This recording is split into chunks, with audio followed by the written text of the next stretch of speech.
그리스도인으로 세상을 살다 보면 고난이 길어지고 또 어려움이 길어질 때가 있습니다. 그때는 너무나도 버티기가 쉽지 않을 수가 있습니다. 요즘같이 개인적 뿐만 아니라 국가적으로 어려울 때가 얼마나 많이 있습니까? 계속되는 코로나19 장기화, 이로 인해서 경기는 너무나도 침체되고 점점 더 많은 그런 실업자들이 늘어나고 있고 자영업자들은 오늘도 파산 가운데 눈물 짓고 있습니다. 정치적으로도 안정되지 못한 이런 때에 우리는 쉽게 낙심하고 절망할 때가 많이 있습니다. 이것이 장기간으로 이어질 때는 더욱더 그렇게 될 수밖에 없습니다. 교회적으로도 마찬가지입니다. 여러분이 잘 알다시피 이 코로나19로 인해서 한국교회가 얼마나 많이 피해를 보고 있습니까? 불신자들은 정통교회를 바라보면서 신천지 이단 사입을 보듯이 조롱하고 비방하고 있습니다. 그리고 안티 기독교 단체들, 반기독교 언론들, 방송 매체들, 그리고 이단 사이비들이 교회를 조롱하고 압박을 하기까지도 합니다. 이 교회를 틈타서 교회 조직을 무너뜨리려고 하는 그런 세력들도 많이 생겨나게 된 것을 보게 됩니다. 여러분, 이러한 어려움이 일시적으로 끝나면 정말 문제가 될 것이 없겠지만 그 기간이 점점 더 길어진다면 오늘 본문에 나와 있는 시편 기자 다윗처럼 하나님 아버지, 주의 얼굴을 어느 때까지 숨기시렵니까? 하나님 아버지, 어느 때까지 침묵하시렵니까? 하나님 아버지, 원수들이 나를 바라보며 비웃고 조롱하고 있는데 어느 때까지렵니까? 나의 영혼이 번민하고 내 영혼이 근심하기를 어느 때까지 이렇게 내버려 두시렵니까? 오늘 시편 가이처럼 탄식이 나올 수밖에 없는 상황입니다. 어쩌면 오늘 지금 이런 상황 가운데 있는 사람들이 너무나 많이 있을 수 있습니다. 여러분, 오늘 본문에 나와 있는 시편은 다윗이 지은 시로서 참으로 참담하고 어려운 상황에 지은 시라는 것을 우리가 잘 알 수가 있습니다. 다윗은 17세의 청소년 시기 때에 하나님의 은혜 가운데 선택되어서 블레셋 장수 골리앗을 쳐부순 다음에 이스라엘에게 있어서 중요한 위치를 차지하게 됩니다. 그런데 장인이자 이스라엘 왕인 사울 왕이 시기심과 질투심으로 말미암아 다윗을 죽이려고 계속해서 여러 번 시도를 하는데 그 죽음의 위기를 계속해서 모면했지만 왕의 추적은 계속될 수밖에 없었습니다. 그래서 사무엘상 26장에 보니까 마치 이것을 표현하는데 어떻게 표현하냐면 산에서 메추라기를 사냥하듯이 벼룩 이 잡듯이 사울왕이 다윗을 쫓아다니는데 다윗이 견딜 수가 없는 거예요.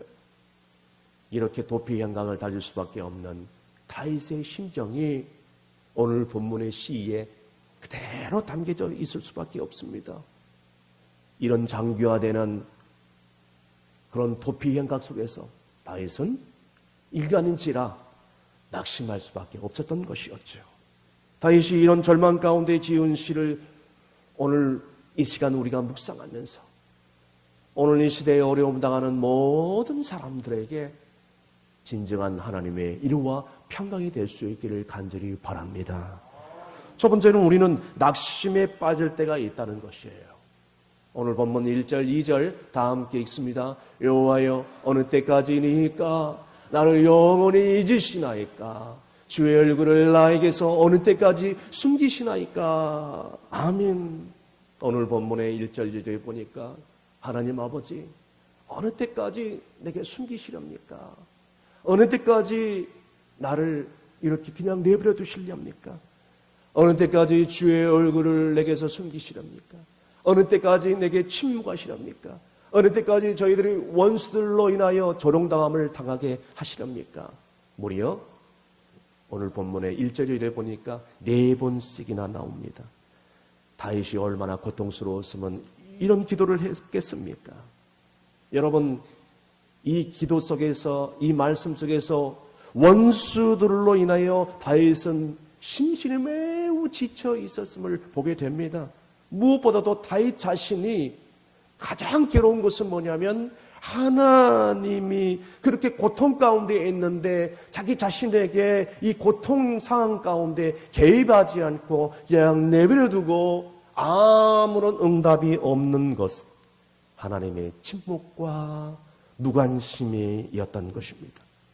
하나님은 전혀 아무런 대답이 없는 것, 그것이 그렇게 괴로울 수밖에 없었던 것이었던 것입니다. 그럼에도 불구하고 다윗은 이러한 와중에도 하나님의 은혜는 변치 않고 하나님의 사랑, 하나님의 간절한 이 자비는 영원하다는 것을 알기 때문에 탄식 가운데서 계속해서 이것을 사모하는 표현을 하고 있는 것입니다. 그런데 오늘날 너무나도 살기 힘든 세상을 살다 보니 어떤 성도들은 어려운 세상 가운데 살다 보니 하나님의 그 존재를 부인하면서 하나님이 계시다면 왜 이런 고난을 주시냐고 하나님의 존재 자체도 부인하는 삶을 사는 사람들을 종종 보게 됩니다. 그러나 오늘 다윗을 하나님의 믿는 것에 대해서는 변함이 없고 하나님을 향한 사랑은 변함이 없고 다만 어찌 하나님께서 이렇게 침묵하시는가, 이런 고통 가운데 있는데 왜 응답이 없는가에 대한 마음이 아파하는 것에 대한 고백을 하는 것입니다.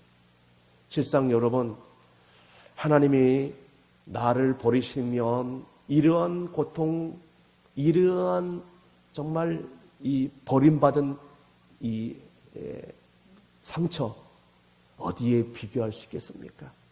하나님이 나를 버리셨다, 하나님이 나를 관심이 없다, 이것만큼 두려운 것이 없습니다. 안 그렇습니까? 오늘 다윗은 하나님이 혹시 자기를 잊으신 것 같아서 이런 고통에 대해서 주의 얼굴을 가리신 것에 대해서 지금 괴로움을 토로하고 있는 것입니다. 다시 쉽게 말씀드리면 한마디로 말하면 다윗의 고백은 거룩한 탄식인 거예요. 거룩한 고백인 것입니다. 아주 오래전에 불치병으로 시달리는 집사님 한 분을 병원 신방을 갔었던 일이 있었습니다. 신방을 갔었는데 침대에 누워있는, 침상에 누워있는 집사님을 바라보면서 저는 너무 안타까웠습니다. 너무나 안타까운 모습을 보면서 괴로워하는 이 집사님을 바라보는데 그 집사님이 저에게 하는 말이 저는 지금도 잊히지 않고 있습니다. 목사님, 하나님께서 너무 하시는 것 같아요. 어찌하여 내 생명을 거둬가지 않고 나를 그냥 이렇게 내버려 둘까? 하나님 너무 하십니다. 하나님 너무 야속한 것 같습니다. 라고 대답을 하고 탄식을 하는데 저는 그분을 위해서 손잡고 기도해 줄 수밖에 없었어요. 그분은 정말 신앙이 너무나도 좋고 성정이 너무나도 착하고 인자하신 분인데 그럼에도 불구하고 고통이 이렇게 장기화되고 오래되니까 하나님은 너무하시네요. 하나님 너무 야속하십니다라는 그런 고백을 할 수밖에 없었던 것이죠. 여러분, 하나님 너무하십니다. 하나님 너무 야속하시네요. 이러한 말은 자칫 들으면 하나님에 대한 불경스러운 표현일 수 있겠지만 하나님의 침묵에 대한 항의, 하나님의 응답이 없는 것에 대한 절규, 하나님이 아무런 반응이 없는 것에 대한 어떤 간절한 소망, 바로 이런 것이죠. 그렇습니다. 우리도 이 집사님처럼 때때로 고통과 고난과 시련이 장기화되고 오래되면 하나님 너무하시네요. 하나님 왜 응답이 없는 것입니까? 왜 이런 고통 가운데 나를 내버려 두십니까? 오늘 나는 너무나도 죽겠습니다 라고 탄식할 때가 있습니다. 그런다 오늘 다윗은 이렇게 항의함에도 불구하고 이렇게 고통을 가운데 토로하고 탄식 가운데 절규함에 있음에도 불구하고 중요한 것은 이런 상황 가운데 절대로 하나님을 향한 신앙이 믿음이 무너지지 않고 있다는 것입니다. 오랫동안 쫓김을 당하고 또 쫓김을 당하고 또 쫓김을 당할 수밖에 없는 도피자의 신세인 이 다윗이 그럼에도 불구하고 지치지 않고 소망 가운데 이렇게 기도하고 있는 이 모습을 보세요. 다윗은 슬픔 가운데 고통 가운데 그리고 육신은 쇠약해져 가 있고 심신은 지칠 지쳐 있었지만 그는 기도합니다. 하나님 아버지 내 눈을 밝혀주옵소서. 내 눈에 불을 밝혀주옵소서. 나는 지쳐 있지만 하나님 나는 소망 가운데 주를 바라봅니다. 여러분 우리 가운데 계속되는 고난 장기화되는 이 시련 가운데 오늘 이 다윗의 고백을 본받아서 우리는 주님만을 바라보면서 소망을 품을 수 있는 저와 여러분이 될 수 있기를 간절히 바랍니다. 두 번째는 우리는 고난이 장기화될수록 하나님을 향하여 기도하고 간구해야 된다는 것입니다. 오늘 본문 3절에서 4절까지 다 함께 있습니다. 여호와 내 하나님이여 나를 생각하사 응답하시고 나의 눈을 밝히소서. 두렵건대 내가 사망의 잠을 잘까 하오며 두렵건대 나의 원수가 이르기를 내가 그를 이겼다 할까 하오며 내가 흔들릴 때에 나의 대적들이 기뻐할까 하나이다. 아멘. 다윗도 인간인지라 너무나도 힘들기에 원수들이 개가를 부르면서 두 손을 높이 들고 내가 다윗을 이겼다. 내가 다윗을 무너뜨렸다. 다윗은 죽었을 것이다. 다윗은 아무것도 아니다. 오늘 이렇게 나의 대적들이 기뻐할까? 이런 상상을 해보면서 더욱더 괴로워하는 그런 고백을 할 수밖에 없습니다. 주여 나의 하나님이시여 내가 이런 고난의 연속 가운데 사망의 잠을 잘까 두렵사오니 주여 내 눈을 밝혀주옵시고 내 눈을 불을 밝혀주옵시고 주여 다시 한번 일어날 수 있도록 도와주옵소서. 이 기도를 하는 거예요. 다윗은 계속해서 하나님께 매달릴 수밖에 없었습니다. 다윗은 상황을 바라보지 않고 환경을 바라보지 않고 불평과 원망 가운데 주저하지 않고 오늘 하나님만 바라본 것이에요. 그런 고통 속에서 절망 가운데 있는 자기를 바라보지 못했기 때문에 오늘 그렇게 기도할 수 있는 것입니다. 여러분 알다시피 실상 절망의 원인, 낙심의 원인, 염려하는 원인이 사실 자기를 바라보는 원인이 아니겠습니까? 하나님을 바라보지 못하고 자기를 바라보기 때문에 낙심하는 거 아니겠어요? 우리 솔직하게 한번 고백하십시다. 구약 성경에 나와 있는 엘리야를 보시면 갈멜산에서 850대 1로 바알과 아세라 신을 섬기는 거짓 선지자들과 한판승 대승을 하고 이세벨 왕비의 그 한마디에 그는 그냥 도피 행각을 합니다.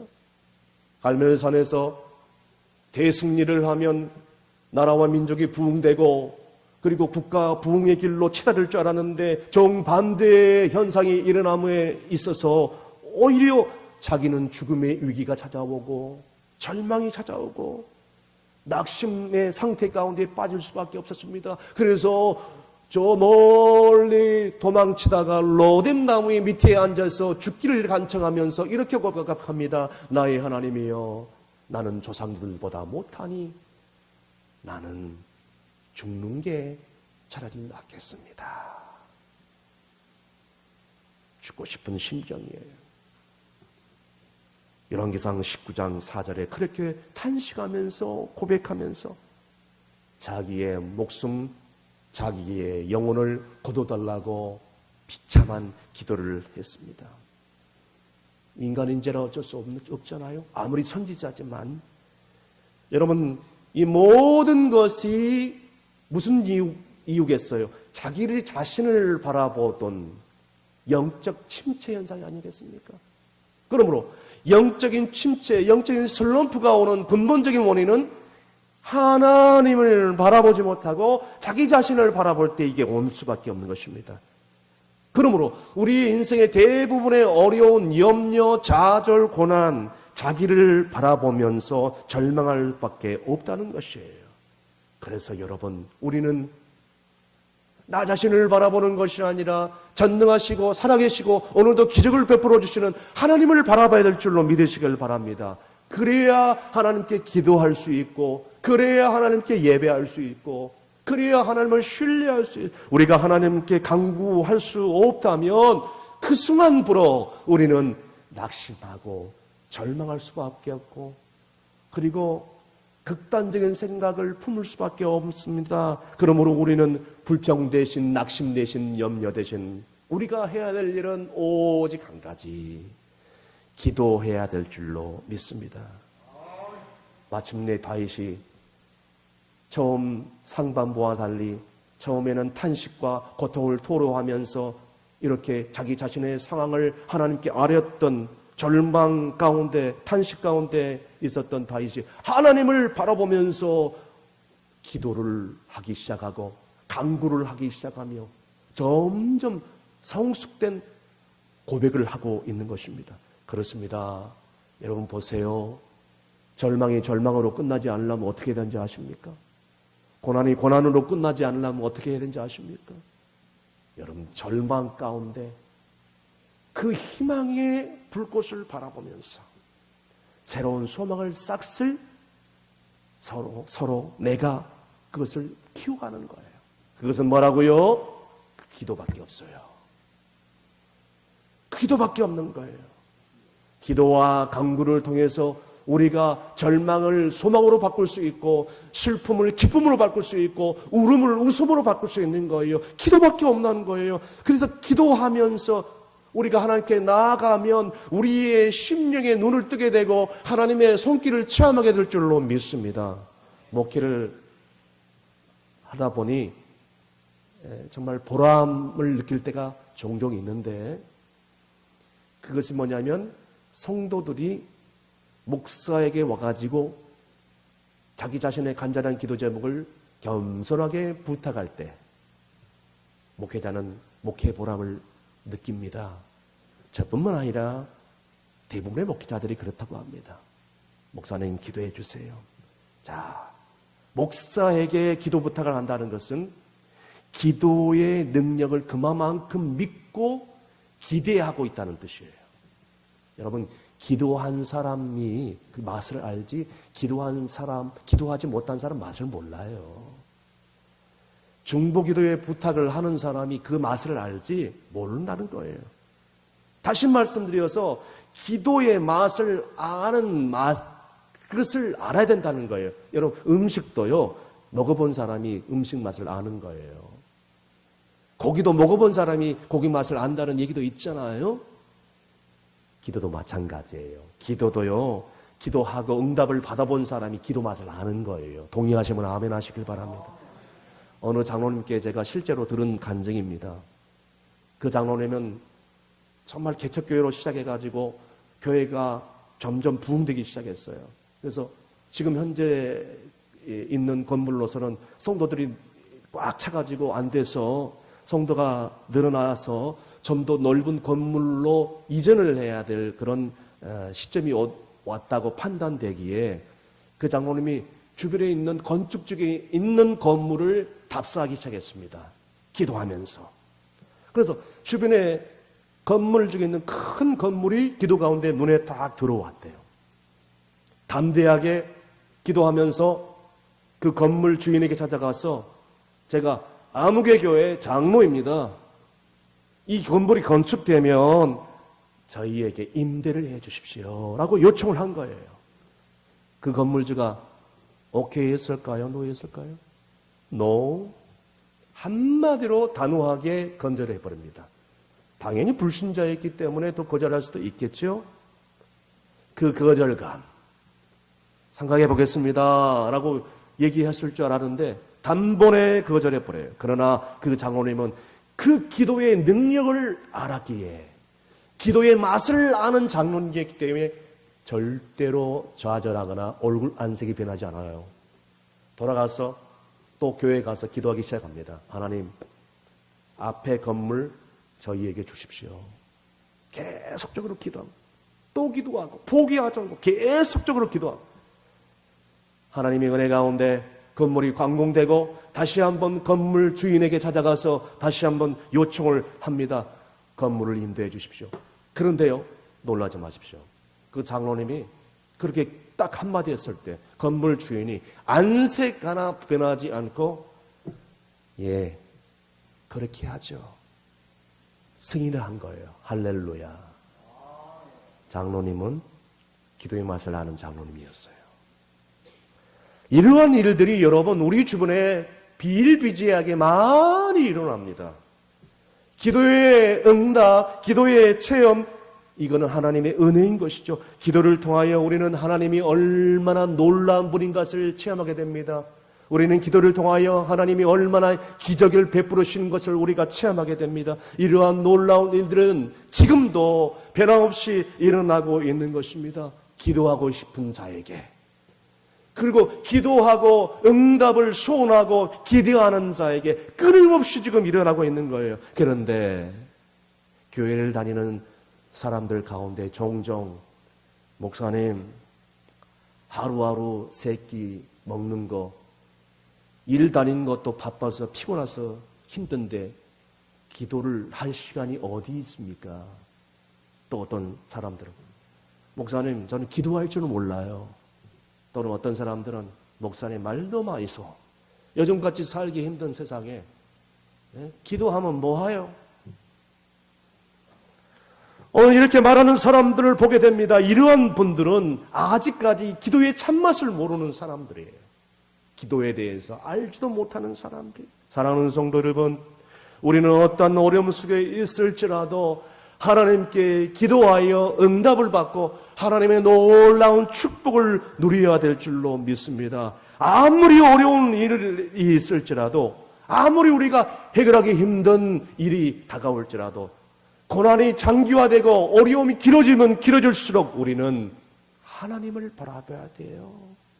경제적인 어려움이 다가올 때, 무서운 코로나19 같은 전염병이 창궐할 때, 가정적으로, 개인적으로, 나라와 국가적으로 어려움이 계속적으로 장기화될 때 우리가 하나님의 능력을 바라보면서 기도해야 된다는 거예요. 거기에 문제 해결의 길이 있음을 믿으시길 바랍니다. 거기에 놀라운 기적의 길이 있음을 믿으시길 바랍니다. 마지막으로 우리는 하나님께 감사 찬양해야 된다는 것입니다. 오늘 본문 5절에서 6절까지 다 함께 읽습니다. 나는 오직 주의 사랑을 의지하여 싸우니 나의 마음은 주의 구원을 기뻐하리이다. 내가 여호와를 찬송하리니 이는 주께서 내게 은덕을 베푸심이로다. 아멘. 다윗이 초반부에는 고난 가운데 탄식하다가 점점 중반부로 후반부로 늘어나면서 하나님을 향하여 기도하고 간구하며 하나님의 그 변치 않는 사랑을 바라보면서 기도하더랬더니 그 기도 소리가 뭘로 변했느냐? 찬송의 소리로 변합니다. 예배의 그 마음으로 변합니다. 간구의 소리로 변하기 시작합니다. 열심히 기도하고 간구하는 종에 그의 심리의 눈을 뜨게 되니까 자신을 향한 하나님의 사랑을 보게 됨으로 말미암아 손을 높이 들고 전심으로 여호와를 향하여 그 고난 중에 찬송하며 기뻐하며 예배하는 것입니다. 그런데 여러분, 우리가 기억해야 될 사실이 이러한 고백은 문제 해결이 다 끝난 다음에 한 고백이 아니었다는 거예요. 원수들이 다 물러가고 평화가 찾아올 때 이런 고백이 한 게 아니라는 거예요. 사울왕이 다 물러간 때가 아니라는 것입니다. 여러분, 환한 때낮에 태양을 바라보는 것, 그 누가 못하겠어요? 그런데 참된 그리스도인들은 여러분, 고난의 밤중에 올지라도, 정말 칠흑 같은 시련의 밤이 올지라도 태양을 바라보는 그 신앙, 그 믿음, 사면이 막막하게 막혀있는, 우겨쌈을 당하는 좌로나 우로나 앞으로나 뒤로나 오고 갈 데 없는 그런 막혀있는 그런 상황 가운데 있을지라도 태양을 바라보는, 하나님을 바라보는 그 믿음과 그 신앙, 여러분, 그 가운데서 소망의 싹을 피우는 그 신앙, 오늘 그 가운데 하나님의 복을 누리고 얻게 되는 것입니다. 여러분, 아무리 하나님께서 자기 자신을 잃어버려서 그리고 하나님의 침묵 가운데 있었다고 생각할지라도, 그래서 하나님이 깊이 꽁꽁 숨어버린 것처럼 응답이 없고 내가 하나님을 찾으나 보이지 않고 앞뒤 좌우로 하나님을 간구하나 하나님을 볼 길이 없고, 하나님을 간절히 기도하나 이루어진 일이 하나도 없고, 그리고 나의 상황은 쫓기고 또 쫓기는 상황이 올지라도 하나님의 사랑은 변함이 없는 것을 믿고 확신하고 있는 것이 바로 다윗의 신앙이었다는 것입니다. 왜냐하면 다윗은 과거에 하나님의 놀라운 사랑을 익히 경험했던 사람이었기 때문인 것입니다. 그래서 다윗은 오늘 본문의 6절에 내가 여호와를 찬송하리니, 주께서 내게 베푸신 그 은덕, 그 놀라운 사랑, 그 놀라운 자비를 내가 찬송하며 기뻐하리로다, 이렇게 고백을 하는 것입니다. 그런데 실상 이러한 고백을 할 그때는 여러분, 아직 고난의 골짜기를 빠져나오지 못할 때, 사울왕의 그 쫓기는 상황 가운데 헤어나지 못하는 상황이었습니다. 그럼에도 불구하고 이 믿음과 이 신앙의 고백 자세, 이것은요 참으로 참된 기도자의 모습인 줄로 믿습니다. 참된 예배자의 모습이에요. 성경에 나와 있는 요나도 이러한 비슷한 고백을 하고 있습니다. 요나서 2장 9절에서 10절까지 요나는 그 물고기 뱃속에서 고통 가운데 이렇게 고백을 하는 것입니다. 다 함께 읽습니다. 나는 감사하는 목소리로 주께 제사를 드리며 나의 소원을 주께 갚겠나이다. 구원은 여호와께 속하였나이다 하니라. 여호와께서 그 물고기에게 말씀하심에 요나를 육지에 토해내니라. 아멘. 요나는 하나님의 말씀에 불순종하여 결국 지중해 연안에 그 물고기 뱃속으로 들어갈 수밖에 없었습니다. 그 물고기 뱃속에 삼킨 바 되어 다 죽게 되었는데, 그러나 그 물고기 뱃속에서 하나님께 간절히 기도하고 간구의 소원을 알려드립니다. 여러분, 그는 지극히 지금 지구의 해안의 물고기 뱃속에서 여전히 그 뱃속에서 있으면서도 변함없는 그런 상황 가운데서도 이렇게 간구와 기도하면서 하나님께서 마침내 자기 자신을 이 물고기 고난 가운데서 구원해 주실 거라는 확신과 믿음을 가지고 감사하면서 기도를 하고 있는 것입니다. 말하자면 자기 자신의 혼자 하는 신앙 부흥회를 하고 있는 거예요. 그때 그 요나의 감사와 기도와 간구의 소리를 들으신 하나님께서 물고기에게 명하여서 그 지중해 연안의 물고기에 토해내서 마침내 육지에 도달하게 된 것입니다. 믿음대로 된 줄로 믿습니다. 말씀의 결론을 내립니다. 오늘날 많은 사람들이 살기 힘드니 기도를 하다가 포기하는 사람들이 늘어나게 됩니다. 여러분, 기도는 한 번 하다가 포기하는 게 아닙니다. 기도는 영적 전쟁인 것입니다. 여러분, 전쟁 한 번 하다가 끝내는 것이 전쟁입니까? 그건 전쟁이 아니에요. 전쟁은요, 보이지 않는 영적 전쟁, 보이는 영적 전쟁은 쉬지 않고 끊임없이 끝날 때까지 하는 게 전쟁이에요. 이 기도도 마찬가지입니다. 생사를 놓고 투쟁하는 게 전쟁입니다. 죽냐 사느냐 이걸 놓고 하는 게 전쟁이라는 거예요. 기도도 마찬가지입니다. 무서운 질병이 오고 참을 수 없는 고난이 지속화되고 육체적인 고난이 오고 경제적인 고난이 올 때 도저히 일어날 수 없는 위기에 빠질 때가 있습니다.